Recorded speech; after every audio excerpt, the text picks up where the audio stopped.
am vorba aia, pe Băsâni și drumul ăsta a fost deschis, autobuzul a mers din 73, aveam eu 3 ani când e autobuzul, acum după 50 de ani ne întorsem cu 50 de ani înapoi, nu? Nu văd...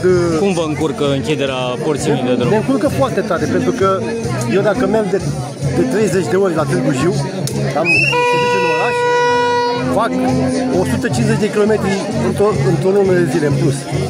În plus. În 10 ani sunt 1500, nu? În 15 ani adunăm așa ani.